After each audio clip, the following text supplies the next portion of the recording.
You know, finally tonight, a unique look at Southwest Detroit. Stephen was just talking about. Detroit is known for its different neighborhoods. They face their own set of challenges. Well, Southwest Detroit is known for its culture and its diversity. It's part of our One Detroit coverage. Here's a tour of Southwest neighborhoods from a little bit of a different perspective. Take a look.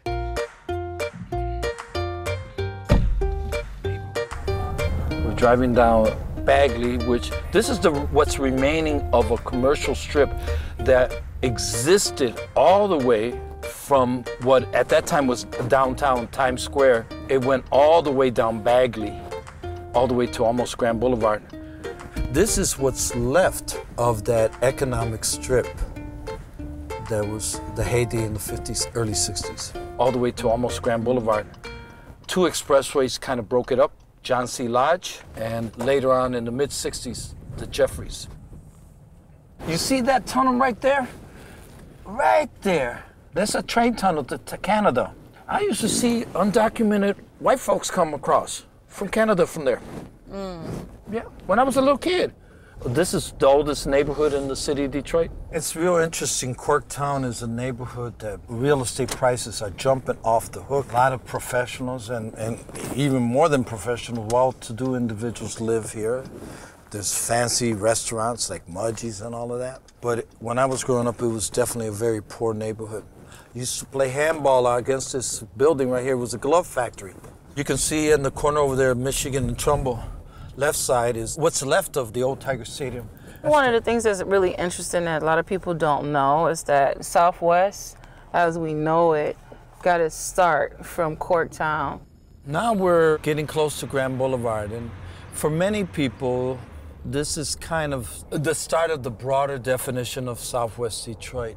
On the left-hand side is where the Cadillac plant held reign and was king for a long time.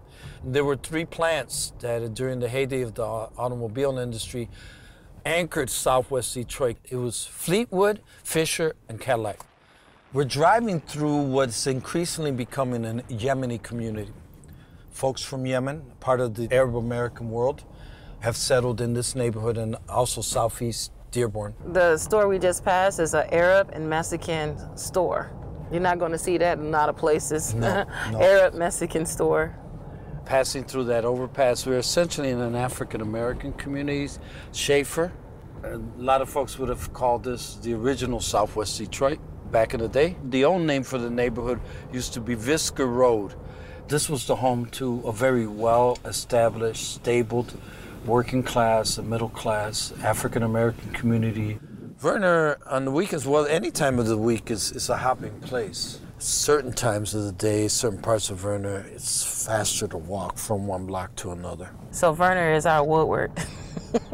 And a little bit more crowded. And murals are a very important part of the cultural fabric. Southwest Detroit, they got a variety of food. You got Dominican, Puerto Rican, Mexican, Honduran. I mean, it's just, the list goes on. Here we are at Clark Park. It's kind of a spiritual center for the community. This park was actually closed by the city early 1990s. And a group of community activists formed the Clark Park Coalition. And over the years made sure that it was well maintained, became a star within the Detroit Parks and Rec system.